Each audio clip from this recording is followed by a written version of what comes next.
Depois de 4 anos, eu quero sair com meu nome na história de Santa Catarina e eu quero sair sendo odiado por cada político que existe aqui.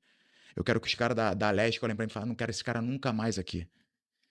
E durante esses 4 anos eu pretendo derrubar um monte deles. Se qualquer um chegar botar a faca no meu pescoço e falar: "Eu só vou votar isso aqui se o senhor liberar um cargo para mim, se o senhor liberar uma diretoria", é mesmo? Então vamos abrir uma live aqui agora. Eu quero falar sobre o Marcelo Brigadeiro. Ele está pré-candidato ao governo do estado de Santa Catarina pelo partido A Missão, que foi criado pelo MBL. O objetivo deste vídeo não é atacar a pessoa, mas sim analisar as propostas dele. Em especial, quero comentar a proposta Prendeu Matou, que vem do MBL Nacional e que ele pretende implementar aqui em Santa Catarina. O foco será avaliar a viabilidade dessa proposta, se é algo que realmente poderia ser implementado ou se trata mais de um exagero retórico. Também vou analisar algumas falas dele enquanto pré-candidato. Quero deixar claro que não vou fazer ataques pessoais. O que posso questionar são ideias, promessas ou possíveis inconsistências nas propostas, mas sem recorrer a acusações ou julgamentos sobre a pessoa do Marcelo Brigadeiro. Ó, esse vagabundo aqui não está votando algo que é importante para o povo de Santa Catarina porque eu não estou dando um cargo para ele. Quem é que tem a perder? Eu, que já sou bem-sucedido e volto para minha vida particular, ou um vagabundo que vive da política e precisa disso? Vamos ver. Quem pode mais chora menos. Qual que é o alinhamento ou posicionamento da missão e sua também em relação a Lula e Bolsonaro? São duas figuras que novamente estão polarizando a eleição nacional. Isso tem uma verticalização do voto que também reverbera aqui no Estado e nas negociações dos partidos. Como a missão se posiciona em relação a essas duas figuras? Contrário aos dois. Contrário aos dois, porque, novamente, são dois lados de uma mesma moeda. Ah, um é melhorzinho nisso, o outro é melhorzinho naquilo, um é mais queridinho, o outro é melhorzinho na economia, tá, mas o que fazem para resolver os problemas estruturais do Brasil? Nada. O que fazem para combater o tal sistema, né, que é esse status quo aí que aprisiona o povo brasileiro? Nada. Marcelo Brigadeiro, pré-candidato a governador de Santa Catarina, afirmou que se algum deputado tentasse trocar um voto por um cargo, ele iria expor a pessoa publicamente em uma live. Como chefe do executivo, o governador é um agente público e tem um dever legal muito claro. Se houver qualquer indício de corrupção passiva por parte do deputado ou concussão, ele deve levar o caso às autoridades competentes, como o Ministério Público e a Polícia Civil ou Federal. Chamar um parlamentar de vagabundo em uma live, enquanto ocupa o cargo de governador, traz riscos legais claros. Ele pode ser processado por injúria e difamação, e embora políticos tenham uma margem maior para críticas, o Supremo Tribunal Federal entende que o cargo de governador não concede salvo-conduto para ofensas pessoais que não estejam diretamente relacionadas ao debate de ideias.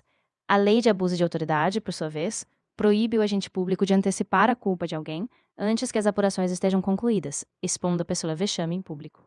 Há também questões de improbidade administrativa e decoro. A Constituição Estadual e a Lei de Improbidade Administrativa exigem que o administrador público siga os princípios da impessoalidade e da moralidade. Se ele usar a estrutura do Estado, como servidores, câmeras e redes oficiais, para expor inimigos políticos de forma pessoal ou vingativa, ele pode ser responsabilizado por improbidade administrativa. Além disso, se a Assembleia Legislativa entender que essa conduta fere a dignidade e o decoro do cargo, ele pode sofrer um processo de impeachment por falta de decoro. Na prática política de Santa Catarina, o governador depende da Assembleia para aprovar orçamento e leis importantes. Estratégias de exposição pública, como o chamado name and shame, podem gerar isolamento político e paralisar o governo, dificultando a aprovação de projetos essenciais. Em resumo, expor um esquema de troca de votos em live pode ser visto como transparência, mas sem provas pode gerar processo por calúnia. Chamar alguém de vagabundo pode resultar em ação por injúria e danos morais. Entrar em conflito com a Assembleia pode levar a um processo de impeachment. Portanto, a fala de Marcelo Brigadeiro é uma estratégia de marketing político focada no combate à velha política. No entanto, uma vez no cargo, ele estará totalmente subordinado à lei. Ele pode e deve denunciar a corrupção, mas isso precisa ser feito dentro do rito legal. A simples exposição em live, sem o devido processo, pode transformar um governador de justiceiro em réu por abuso de autoridade ou crimes contra a honra.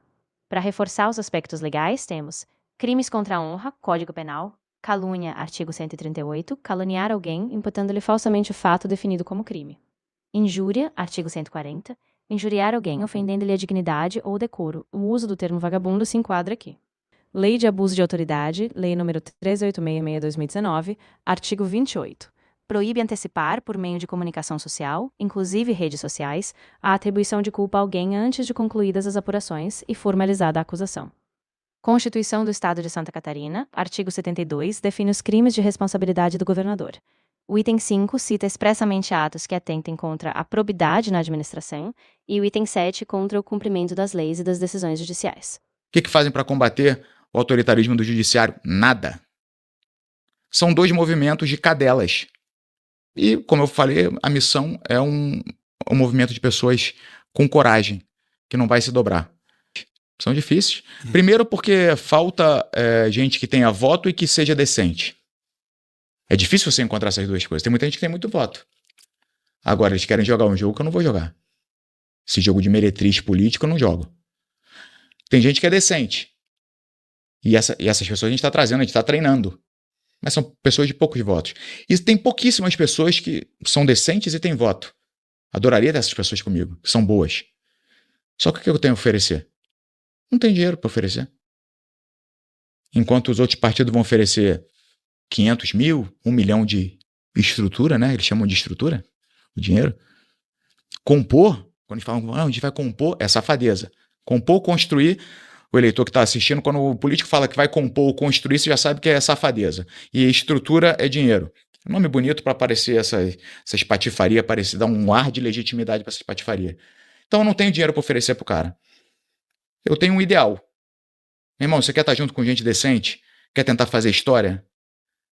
Você quer entrar no esgoto e não se sujar? É difícil. Mas só vai conseguir estando com a gente. Cara, eu não vou usar fundão, tá? De forma alguma. Se eu for candidato, tá? Eu tô falando aqui partindo da premissa que eu serei, tá? Mas ainda não está decidido. Cada dia eu tô com um pouco mais de vontade, sendo sincero. Mas não está decidido ainda. Mas caso eu seja candidato de fato, primeiro que eu não serei candidato a deputado nem a senador, porque sendo deputado eu tenho uma chance grande de me eleger. Eu acho que eu me elejo. E não é esse o objetivo, não é eu me eleger e eu virar político, não é esse o objetivo. Se eu vier candidato, será o governo do estado. Não vou fazer uso de nenhum real de fundão. E eu creio que não será uma obrigação do Partido Missão usar o fundão. E se for uma obrigação, daí eu não serei candidato, porque isso é algo que eu sou contra e eu não vou transgredir as coisas que eu acredito, certo? Marcelo Brigadeiro tenta construir uma blindagem moral. Ele se apresenta como candidato que oferece ideais em vez de dinheiro e afirma que em Santa Catarina não usará o fundo eleitoral. No entanto, essa narrativa ignora o funcionamento prático da engrenagem política. Mesmo que Brigadeiro não toque o fundo na conta da campanha dele, ele está sob a legenda do Partido Missão, articulado pela MBL. A nível nacional, o partido utiliza o fundo eleitoral para viabilizar sua estrutura e candidaturas majoritárias. O dinheiro público que sustenta o Diretório Nacional paga advogados, contadores e o marketing que fortalece a marca que Brigadeiro usa. Ou seja, mesmo sem receber o fundo na conta, ele se beneficia dessa infraestrutura. Em segundo lugar, a estrutura como uma conveniência seletiva. No discurso, o Brigadeiro fala que estrutura é dinheiro e que o nome bonito é uma fachada para a safadeza. Mas ao ser candidato para esse partido, ele aceita os frutos dessa estrutura. Aqui está a contradição. Se o fundo eleitoral é imoral ou roubo, como ele disse, ele se torna o principal garoto propaganda de uma instituição que depende desse dinheiro. É a estratégia do santo no barco de piratas. Ele diz que não saqueia, mas usa o navio pago pelo saque para chegar ao destino. O não de fachada é um ótimo marketing em Santa Catarina, mas o benefício é indireto.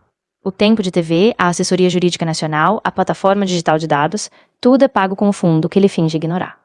O ponto crítico é questionar a responsabilidade solidária. Se Brigadeiro diz que o fundo eleitoral é imoral, como ele aceita ser o rosto de um partido que sobrevive com esse dinheiro? Não usar o fundo na própria conta, mas usar a legenda mantida por ele, é uma tentativa de lavar o discurso. Ele mantém a fama de curista, enquanto o partido faz o trabalho sujo. No fim, o não em Santa Catarina é um gesto simbólico, mas politicamente nulo. Se o partido aceita o fundo, a candidatura de Brigadeiro está sendo empurrada pelo dinheiro público. É o clássico. Critico o sistema, mas uso a escada que o sistema me deu para subir. O Fundo Nacional e a contradição da amissão. Status oficial, ao se tornar a 30ª legenda registrada no país, o partido Amissão passa a integrar o rateio das verbas públicas destinadas aos partidos. Previsão estatutária. O próprio estatuto do partido, aprovado pelo TSE, já prevê a criação de critérios para a distribuição do Fundo Especial de Financiamento de Campanha, FEFC, entre seus candidatos. O respingo inevitável. Como discutimos antes, mesmo que um candidato como Marcelo Brigadeiro em Santa Catarina declare que não usará o fundo pessoalmente, o Partido Nacional utiliza esses recursos para manutenção da sede de diretórios, pagamento de advogados e contadores, propaganda partidária gratuita no rádio e na TV, estratégia digital e pesquisas de opinião. Há contradição no discurso. O fato de o TSE ter homologado o estatuto com a previsão de uso de fundos coloca o discurso de não uso de dinheiro público em uma encruzilhada. Nas redes sociais, as lideranças frequentemente afirmam que precisam desse recurso para combater o sistema em igualdade de condições, mas isso entra em conflito direto com as promessas de mãos limpas feitas aos eleitores mais radicais. Se você quiser, você é muito bem-vindo e vai ter todo o suporte que a gente puder te dar. Agora, não temos dinheiro, não temos nada. É difícil atrair gente assim. Para a gente entrar nesse assunto, até nas suas redes sociais, você tem antecipado algumas propostas, muitas delas na linha da segurança pública. Presídio de segurança máxima, que seja o pior lugar para se viver no país. No mundo. No mundo. Esse tema da segurança pública, você acredita que vai ser um tema prioritário na eleição desse ano, mesmo em Santa Catarina, que costuma ter bons indicadores nessa área, ou melhor do que em outros estados, por exemplo? Legal, indicadores. Indicadores são números que o governo pode mexer para ludibriar o povo. Né? Os indicadores do atual governo federal são maravilhosos. Pô. O Lula vai te sentar aqui, ele vai te apresentar um monte de indicador que a gente está na menor taxa de desemprego da história, que a economia está pujante, voando. Não é isso que a gente observa. A gente vê o empresariado sangrando. A gente vê um monte de empresa quebrando. Indicador não quer dizer nada. Tivemos ano passado o pessoal das escolas mesmo denunciando que o atual governador Jorginho Melo mandou passar todo mundo para melhorar os indicadores de educação. Indicador não quer dizer nada. O que a gente observa em Santa Catarina? Processo de favelização acelerado. A gente vê uma infiltração cada vez mais brutal de facções criminosas. Diversos núcleos do PCC já estão aqui, do Comando Vermelho já estão aqui, fora o PGC, que já é daqui, de algumas outras facções do Rio Grande do Sul, já estão tomando territórios, coisa que não acontecia aqui. Nós já temos, inclusive aqui em Florianópolis, já tem favelas que estão tomadas por facções. A gente vê um aumento dos estupros, do feminicídio e o governador de braços cruzados. Então, indicadores, para mim, esses indicadores que ele apresenta não corroboram a realidade, não tem nenhuma ligação com a realidade, eu observo a realidade.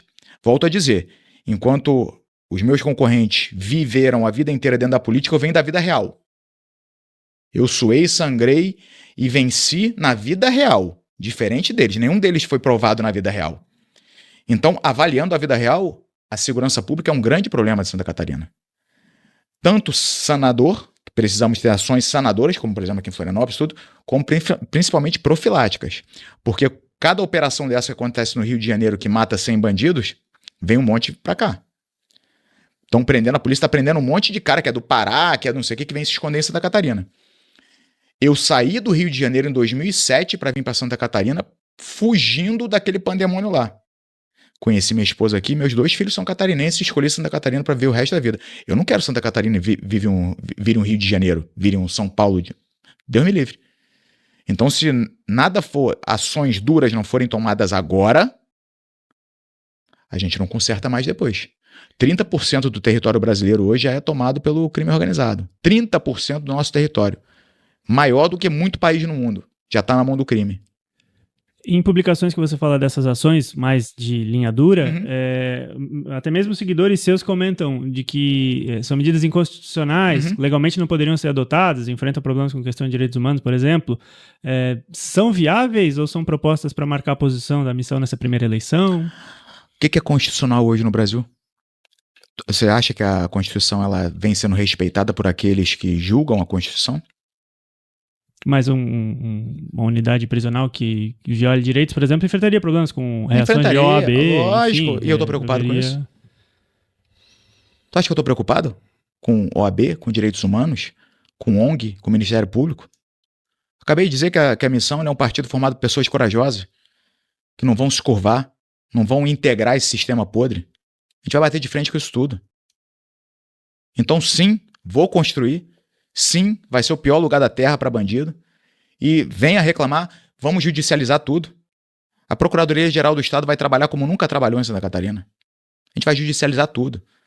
Desde enfrentar essas ONGs aí protetoras de bandido, protetorazinha de marginal, que eu vi semana passada uma advogada indo representar no Ministério Público contra o excesso de letalidade da polícia catarinense. É o cacete. A senhora aguarde, que se eu chegar lá, a letalidade vai aumentar muito mais. Não vai existir esse negócio de polícia, de bandido resistir, apontar arma pra polícia. Acabou, meu irmão. É caixão. Prendeu, matou, que é o mote do partido, é o quê? O bandido ele tem duas escolhas só. Se entrega e aí é preso. Enfrenta e aí morre. E aí pode vir ONG, pode vir direitos humanos, pode vir o cacete. Vamos judicializar tudo. Vamos judicializar, inclusive, contra o governo federal, caso... Eu espero que o Renan seja eleito. Caso não seja eleito, vai parar esse negócio de Santa Catarina, para cada R$100 que manda, volta 20. A gente bancando lagosta de ministro do STF. Vinho premiado e o cacete. Vamos judicializar tudo. E, inclusive, a PGE, no meu governo, vai defender os nossos policiais. Que negócio é esse? Policial militar já coloca a sua saúde em risco, sua vida em risco, vai numa incursão, troca tiro com o bandido, mata o bandido. Aí ele tem que responder e ele tem que pagar advogado do bolso por estar exercendo sua função. Acabou isso, pô. Quem vai defender o policial é a PGE. Marcelo Brigadeiro, pré-candidato ao governo de Santa Catarina, tem defendido uma política de linha dura em segurança pública que ele resume com o lema "prender e matou". À primeira vista, a proposta soa como uma ação radical para combater o crime organizado, mas na prática ela é impossível de ser implementada dentro da lei e da realidade política do Brasil. Mesmo que o Congresso Nacional fosse totalmente alinhado com o governo e aprovasse uma lei de licença para matar, o Supremo Tribunal Federal derrubaria essa lei imediatamente. Por quê? Porque o artigo 5º da Constituição Federal garante o devido processo legal e a inviolabilidade da vida, direitos que não podem ser alterados nem mesmo por emenda constitucional. Porque a prisão inferno é impossível mesmo que ele queira, a Constituição Federal garante direitos fundamentais a todos, inclusive detentos, dignidade, integridade física e proibição de tortura. Nenhum governador pode simplesmente ignorar isso. O STF e o Ministério Público interviriam imediatamente. A Lei de Execução Penal, Lei nº 7.210/1984, define exatamente como as prisões devem funcionar, inclusive alimentação, saúde, higiene e segurança. Criar um inferno proposital violaria a lei e seria fechado judicialmente antes mesmo de começar. Polícias e gestores que participassem de maus tratos seriam processados individualmente. O próprio governador, se tentasse implementar uma prisão ilegal, cometeria crime de responsabilidade, sujeito a impeachment e processos penais. Organismos de fiscalização como a OAB, o Ministério Público, ONGs de Direitos Humanos e o STF têm legitimidade para impedir medidas ilegais. Na prática, nenhum policial arriscaria matar ou torturar por uma ordem ilegal, pois ele seria responsabilizado e preso. Eu sei que parece radical e atraente, mas no Brasil não existe espaço legal para criar a prisão inferno. Não é sobre coragem ou vontade do governador, é sobre leis, Constituição e o STF. Qualquer tentativa desse tipo seria barrada imediatamente, e quem executasse essas ordens seria preso. Por mais que ele diga que vai fazer e que se importa pouco com a OAB ou direitos humanos, não existe como implementar legalmente essa prisão. Nem agora, nem nunca. É retórica, não realidade. A única forma de que o prender ou matou funcionasse seria fechar o STF e dissolver o Congresso, o que não é governar. É um golpe de Estado. Sem isso, qualquer policial que seguisse essa ordem seria criminalizado e o governador responderia por crime de responsabilidade e impeachment. A fachada de sucesso esconde um custo altíssimo. Se alguém for preso por engano, sua família pode nunca mais vê-lo. Ignorar direitos humanos gera sanções internacionais, isolamento econômico e responsabilização criminal dos governantes. Bukele governa um país do tamanho de Sergipe. O Brasil é um continente. Prometer aplicar o mesmo modelo aqui é como tentar apagar um incêndio florestal com um copo d'água. Cuidado.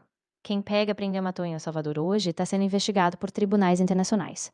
No Brasil, quem prega isso está preparando o caminho para o próprio impeachment e a destruição da economia. Ignorar a Constituição e implantar execuções sumárias teria consequências globais devastadoras. Tratados internacionais. O Brasil é signatário da Convenção Americana sobre Direitos Humanos. Violações sistemáticas gerariam sanções econômicas pesadíssimas. Fuga de investimentos. Empresas estrangeiras e países da OCDE não investem em nações que não respeitam o Estado de Direito. O dólar dispararia, o comércio internacional entraria em colapso e a economia de Santa Catarina, altamente dependente de exportações, quebraria rapidamente. Tribunal Penal Internacional, governantes que promovem letalidade sistemática podem ser julgados por crimes contra a humanidade. O prendeu-matou não é um plano de segurança aplicável dentro da lei, mas entende-se por que agrada parte do público. Diante de tanta violência e criminalidade, a ideia de punir assassinos e aqueles que aterrorizam a sociedade é intuitivamente atrativa. Qualquer cidadão que vive com medo da violência sente esse impulso, simples assim, prendam ou eliminem quem o terroriza. No entanto, o que parece uma solução fácil, não é viável juridicamente nem institucionalmente. Para funcionar, o Brasil teria que abrir mão da democracia, violar tratados internacionais e destruir sua economia. Promessas como essa não podem ser executadas legalmente, e quem tentasse implementá-las colocaria em risco a vida dos policiais e a segurança da população. Se essa política fosse realmente viável, eles poderiam apresentar um projeto de alteração do Código Penal no Congresso hoje. Não fazem isso porque sabem que a Constituição proíbe. O discurso, portanto, é retórico, uma tentativa de transmitir firmeza diante da população, mas sem oferecer soluções reais dentro da lei.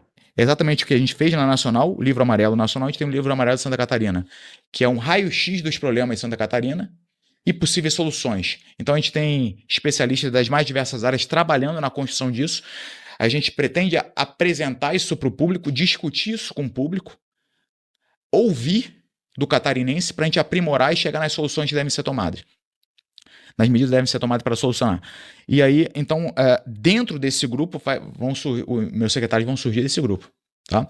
Agora, em relação aos pré-candidatos e tudo, cara, igual eu falei, não tá fácil.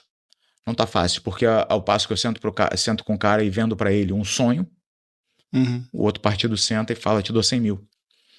Então, a gente está batalhando para conseguir fazer uma nominata bacana de gente decente. Mas vai dar porque tem muita gente boa já se unindo. Guerra, eu estou falando uma declaração de guerra mesmo. Estou propondo um seguinte entendimento. Existem organizações terroristas que estão ocupando de maneira ilegítima território nacional. E eu coloco aqui como território, eu incluo o Estado brasileiro como território. Eu já falei para você, é uma interpretação minha. Espero que Orlandos e pessoas do universo Valete, universo do Livro Amarelo, falem disso, porque, sei lá, eu acho que é uma interpretação interessante. Às vezes você pode falar, cala a boca, Renan, isso não tem nenhum sentido, que é ocupação horizontal, que é ocupação territorial, e ocupação vertical, que é a ocupação institucional. Todo mundo ligado ao tráfico de drogas ou a essas facções que estão fazendo esse tipo de ocupação, eles estão, portanto, fazendo uma ocupação ilegítima do Estado brasileiro, e o Estado brasileiro precisa decretar guerra. Esses caras não têm que ter o status de cidadãos brasileiros, muito pelo contrário, eles são cidadãos desta organização terrorista, eles não são titulares de direitos humanos nenhum,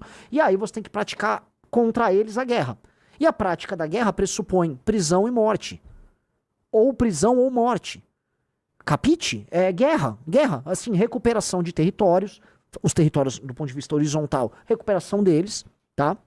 E aí, agregar esses territórios de volta ao Brasil, ao Estado brasileiro, tá? Com os proprietários, vamos dizer, privados, dos terrenos e tal. Eu estou sendo muito, territorial. É do ponto de vista vertical, eliminação de todo mundo que esteja infiltrado no Estado ligado a esses grupos, tá? E, portanto, o presidente da República da Missão, a meu ver, na minha humilde opinião, ele tem que assumir o poder, eleito com isso como plataforma, e executar isso tão logo chegue ao poder, capite? Ah, é uma GLO, ah não, é um estado de sítio, ah não, é uma declaração de guerra. Ora, chamem os juristas, criem um modelo jurídico e iniciemos isso. Quando eu falo guerra é isso, e é uma guerra que será letal, E eu vou falar, o tráfico não tem condição de enfrentar o Estado brasileiro. Por mais que o Estado brasileiro seja ineficiente, frágil, o tráfico não vai aguentar. O próprio Bukele falou isso. Olha, por mais que as facções, as gangues tenham o seu poderio bélico, eles não têm condição de enfrentar um Estado numa guerra. Então, assim como as gangues de El Salvador não tiveram força para enfrentar o Estado de El Salvador, as gangues, as facções do Brasil não terão força para enfrentar o Estado brasileiro. O Estado brasileiro vai macetar eles, sacou? O Estado brasileiro vai macetar. O presidente da República, que espero que seja da Missão, vai lá, ele vai chegar vice, toca aí as coisas com o Congresso, tá? O presidente da República tem que pessoalmente estar junto com generais, os comandantes em chefe, os chefes da polícia, participar das operações diretamente, porque para mostrar skin the game, mostrar que ele tá botando o dele na reta, tá? Vai desfilar, ó, capturamos o fulano, igual desfila com um animal, ou seja, o cheio de ódio, e esses caras vão ser desfilados quase igual um triunfo romano, quando você botava o Vercingetorix numa gaiola e passeava em triunfo lá em Roma. Não precisa tanto, né? Porque levar o cheio de ódio ou coisas do tipo numa gaiola não é muito bonito. Mas assim, ó, tá preso, tá aqui, ó, pegamos, tal, ó. Uns vão a óbito, outros vão ficar... É um momento fundacional. Igual a Guerra Civil Americana foi um momento fundacional. Os Estados Unidos eles tiveram que escolher qual modelo de América eles querem. A América oligárquica, escravocrata do Sul, ou a América burguesa moderna do Norte. Ganhou a América burguesa moderna do Norte. Então, É um elemento fundacional. A Guerra Civil Americana, ela é tão fundacional quanto a independência americana. Por isso que o Abraham Lincoln tem um papel histórico gigantesco, né? Para muitos é considerado o maior presidente da história dos Estados Unidos. Ora, a guerra brasileira, a guerra civil brasileira precisa ser lutada para que o Brasil exista. Ponto. E é uma guerra que vai ser lutada, amigos, em todos os territórios que importam. Ela vai ter palco de batalha em São Paulo, ela vai ter palco de batalha no Rio. Porque a gente fala muito do Rio, né? O Rio. Não, mas ela vai ser lutada em Fortaleza, ela vai ser lutada em Natal, ela vai ser lutada em Salvador, ela vai ser lutada em Belém. Sacou? É isso. É isso. E vamos retomar esses territórios, coloca a bandeirinha do Brasil, hino, todo mundo, povo, as populações que vão ser libertas naquele lugar, vão ver a bandeira hasteada, vão ver o quartel e a escola. A bandeira, o quartel e a escola. Bandeira, quartel e escola. Favela não tem mais Anitta, não tem mais funk nem traficante. É bandeira, quartel e escola. Bandeira, quartel e escola. Bandeira, quartel e escola. Bandeira, quartel... É isso, pá. Ai, mas isso é fascista, dirá a esquerda. Cara, chame do que quiser. Só de eu mijar de pé, vocês chamam a gente de fascista. Só de eu não ser gay, você me chama de fascista. Então, bandeira, quartel, escola, bandeira, quartel, escola. Chame do que quiser. É bandeira, quartel, escola. Acabou. Entendeu? Recapitulando, mesmo que o prisioneiro seja capturado em uma ação de combate ao crime, ou seja, em flagrante durante uma guerra ao crime organizado, o discurso de Renan Santos de desfilar com ele nunca poderia ser feito. Isso violaria diretamente os tratados internacionais de direitos humanos. Mesmo preso, o suspeito mantém direito ao devido processo legal, à dignidade e à presunção de inocência até o julgamento final. Se Renan Santos fizer isso, ele colocará o próprio presidente em risco de prisão imediata. E se Marcelo Brigadeiro tentar fazer o mesmo em Santa Catarina, como no exemplo da prisão inferna, ele também será preso. Ao tentar criar essa estrutura, o governador assinaria o próprio pedido de impeachment, por crime de responsabilidade contra os direitos fundamentais. Além disso, o Estado gastaria milhões em uma obra que jamais abriria, porque seria barrada na justiça. O risco é grave. O presidente e o governador responderiam penalmente, o Estado se endividaria com precatórios bilionários e a credibilidade de Santa Catarina no cenário nacional e internacional seria destruída. Dito isso, é importante deixar algo bem claro. Ninguém aqui está defendendo o bandido. O objetivo dessa análise não é discutir se criminosos devem ser punidos. Claro que devem ser presos, julgados e que existam leis rígidas contra eles. O foco aqui é outro. A gente está analisando a promessa de campanha de Marcelo Brigadeiro. Ele diz que vai implantar o Prender-Matou em Santa Catarina e construir um presídio inferno para transformar a vida dos detentos em um verdadeiro tormento. A pergunta que a gente faz é, ele vai conseguir fazer isso ou está prometendo algo impossível? Quando a gente coloca essa proposta sob o crivo da Constituição, da Lei de Execução Penal, da estrutura institucional do Estado e dos tratados internacionais de direitos humanos, a resposta é clara. Não há como ele realizar essas medidas legalmente. O STF e o Ministério Público interviriam imediatamente. Qualquer policial que seguisse ordens de execuções sumárias seria criminalizado.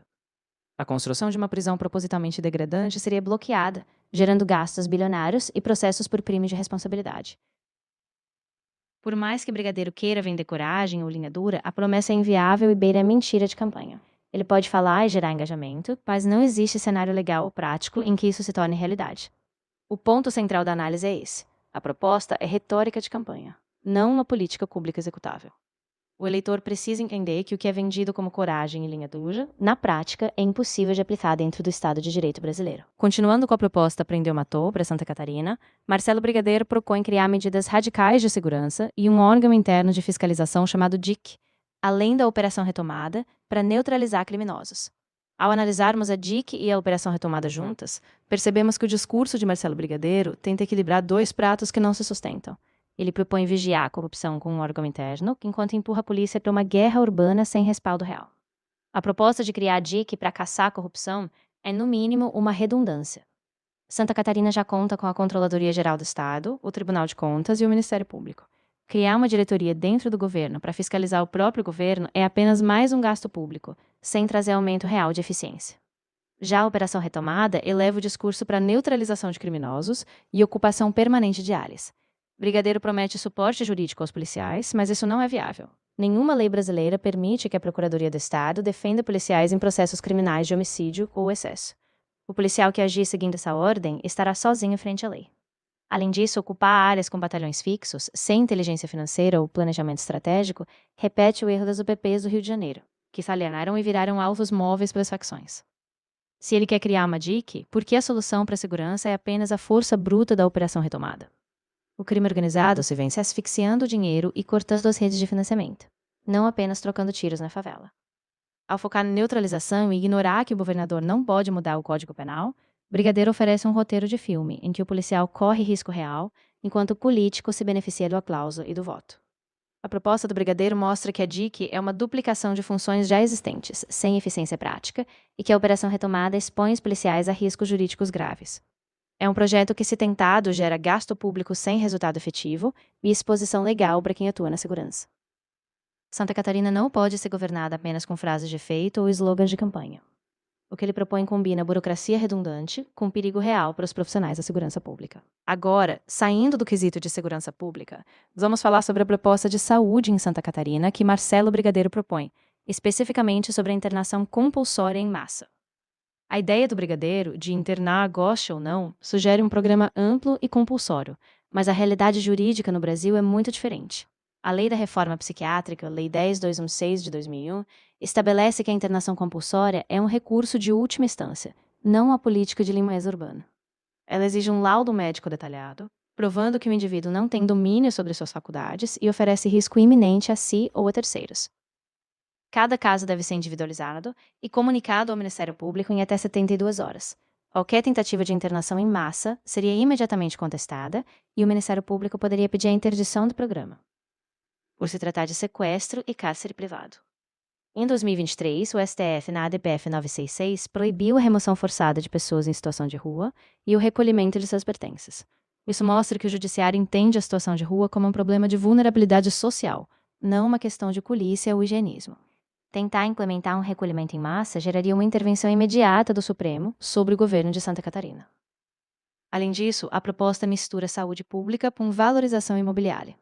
A intenção declarada de proteger o patrimônio e limpar a vista para os proprietários mostra que o foco não é a saúde do dependente, mas sim fins estéticos ou econômicos.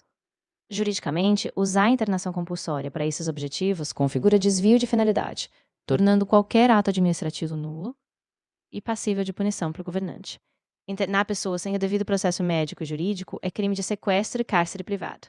Manter milhares de pessoas internadas à força custaria uma fortuna. De onde viria esse dinheiro? E as indenizações? Cada pessoa recolhida ilegalmente teria direito a uma indenização paga pelo Estado. Ou seja, o custo viria diretamente do imposto do cidadão. Em resumo, prometer limpar a rua com internação compulsória é fácil imposto de rede social, mas na vida real é higienismo, e a justiça não permite. Santa Catarina precisa de centros de acolhimento e tratamento sério, não de um depósito de gente para agradar o mercado imobiliário. Resumo comparativo. O que a imagem promete é a internação em massa, mas a lei diz que deve ser individualizada e um último recurso. O lema, goste ou não, exige laudo médico e notificação ao Ministério Público. A ideia de fim da desvalorização usa a saúde pública para fins imobiliários, o que é proibido pelo STF na ADPF 967. A proposta de Marcelo Brigadeiro de garantir que todos sejam atendidos em cirurgias ou exames pelo SUS em até 60 dias, à primeira vista, é excelente. Quem não gostaria de ser atendido rapidamente? Todo mundo. É inclusive um direito constitucional da pessoa humana.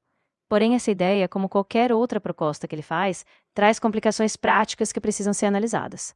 Na minha opinião, eu quero que criminosos sejam presos, quero que as ruas e estradas estejam seguras, quero que pessoas que fazem uso de drogas recebam tratamento adequado e quero que todos tenham acesso a cirurgias e exames pelo SUS. Mas o objetivo aqui não é falar do que eu gostaria ou do que seria ideal. O foco é outro: analisar a viabilidade da proposta e as consequências de sua aplicação. Ou seja, se essa lei ou medida fosse implementada, o que aconteceria de fato? Quais seriam os impactos para o orçamento, para a estrutura do SUS e para a responsabilidade do Estado? É disso que estamos falando. O grande problema da fila do SUS não é apenas má vontade, é também a diferença de preços entre o que o Estado paga e o que os hospitais privados cobram. O governo paga pelas cirurgias conforme a tabela SUS, enquanto os hospitais privados cobram valores de mercado que podem ser 5 ou 10 vezes maiores. Se o Estado fosse obrigado a pagar hospitais privados por cada cirurgia que atrasar mais de 60 dias, o orçamento da saúde de Santa Catarina acabaria rapidamente. O dinheiro que deveria ir para vacinas, remédios e postos de saúde seria drenado inteiramente para os grandes hospitais privados. Hoje, se um paciente demora a ser atendido, ele pode recorrer à justiça, a chamada judicialização da saúde. O juiz obriga o Estado a pagar o particular. O que Brigadeiro propõe é transformar essa exceção jurídica em uma regra automática. Isso criaria um incentivo perverso. Os hospitais públicos poderiam deixar de se esforçar para zerar a fila, sabendo que o lucro estaria em mandar o paciente para o setor privado, onde o Estado paga qualquer valor pedido. Além disso, muitas vezes a fila de 60 dias existe simplesmente porque não há médicos especialistas ou leitos de UTI suficientes, nem no setor público nem no privado. Não adianta dar ordem se não houver cirurgiões cardíacos, pediátricos ou outros especialistas disponíveis. O prazo de 60 dias seria descumprido por falta de profissionais e o Estado seria multado diariamente, gerando uma dívida bilionária de precatórios. Em resumo, o programa Tempo é Vida promete soluções rápidas, mas não resolve o problema estrutural do SUS. Em vez de investir na construção de hospitais públicos e na contratação de médicos concursados, o plano foca em terceirizar a urgência para a rede privada, drenando recursos e sucateando o serviço público. Se olharmos tecnicamente, a prioridade que hoje é definida por critério médico de urgência passaria a ser apenas o prazo de 60 dias, sem avaliar a gravidade do caso. O investimento que deveria ampliar a rede pública passa a transferir renda diretamente para os hospitais privados. A grande pergunta é, se já existe fila hoje, é porque faltam médicos e leitos. Como criar esse milagre em 60 dias, sem contratar ninguém e sem construir nada novo? Isso não é um plano de governo, é um cheque em branco assinado com o seu dinheiro. Em suma, o programa Tempo é Vida promete uma solução rápida, mas não resolve o problema estrutural do SUS. Em vez de investir na construção de hospitais públicos e na contratação de médicos, o plano foca em terceirizar a urgência para a rede privada, drenando recursos e sucateando o serviço público. A saúde pública precisa de investimento estrutural, não de uma promessa de prazo fixo sem base real. O governador de Santa Catarina não pode inventar novos tipos de fiscalização ou equipamentos de trânsito por conta própria. Para que um radar sonoro multasse alguém, o equipamento precisa ser homologado pelo Inmetro e regulamentado pelo CONTRAN, que é um órgão federal. Se Brigadeiro instalar esses radares sem autorização de Brasília, 100% das multas serão anuladas na Justiça. Ele estaria apenas gastando dinheiro público, uma tecnologia que não tem validade jurídica para punir ninguém. Além disso, medir ruído para fins de multa é um pesadelo técnico e jurídico. O barulho pode vir de uma obra ao lado, de um caminhão passando junto ou de um som alto na calçada. Como o radar provaria de forma incontestável que o som veio exatamente do escapamento daquela moto? Sem uma prova pericial clara, o Estado enfrentaria uma montanha de processos judiciais de motociclistas, gerando mais custo com advogados públicos do que arrecadação com multas. E há outro ponto importante: o desvio de foco da segurança pública. Enquanto o Brigadeiro promete neutralizar o crime organizado com a Operação Retomada, ele quer gastar o orçamento em microfones para multar escapamento de moto. Onde estão os investimentos em câmeras de reconhecimento facial ou inteligência contra o tráfico? O foco no barulho da moto é apenas algo que irrita o eleitor médio, mas não resolve a criminalidade pesada do Estado. Em resumo, a proposta soa bem na frase sentindo bolso para parecer durão, mas o bolso que vai sentir o prejuízo é o do contribuinte, pagando por radares que não podem multar legalmente. Mais uma vez, é uma proposta que parece legal na teoria, mas é totalmente inviável na prática. Seja por barreiras constitucionais, necessidade de aprovação federal ou limitações técnicas e jurídicas. Se analisarmos todas as propostas da missão para Santa Catarina, o padrão é o mesmo. Promete o impossível, lisão inferno, promete o redundante, promete o ilegal, internação compulsória e prendeu matou, e promete o que não é da competência dele, radares sonoros e mudanças na Constituição. O projeto de Marcelo Brigadeiro não é um plano de governo. É um roteiro de rede social feito para ganhar votos através da raiva e da indignação. Mas governar exige respeitar a lei, o orçamento e o tempo. Quem promete resolver problemas complexos com soluções mágicas e ilegais, geralmente entrega apenas uma coisa: frustração e processo judicial. Santa Catarina merece mais do que promessas que duram apenas até o primeiro processo na STF. Em 2026 nós teremos eleições e vamos precisar escolher pelo menos o menos pior. Marcelo Brigadeiro está no pior movimento e no pior partido criados no Brasil. Pior movimento porque o MBL é um movimento autoritário e já foram várias declarações na mídia, podcasts e nos próprios canais do grupo sobre o governo autoritário que eles querem implantar. Isso não é teoria, não é achismo, são as palavras dos próprios líderes do movimento. Para concluir, eu digo, Marcelo Brigadeiro simplesmente quer o voto do eleitor, mas parece uma brincadeira infantil, do tipo colocar fogo no parquinho. Ele não está ali seriamente para concorrer a um cargo público. Ele simplesmente quer aloprar e gerar meme para as redes sociais, usando promessas impossíveis para criar engajamento, sem oferecer soluções reais para os problemas de Santa Catarina. E aí, gostou do vídeo? Concorda com a análise? Você consegue refutar algum desses pontos que levantamos sobre as propostas do Marcelo Brigadeiro? Deixa aqui nos comentários a sua opinião. Aproveita e não esquece de se inscrever no canal, deixar o like e ativar o sininho para não perder nenhum vídeo. Bem-vindo ao canal e até o próximo vídeo.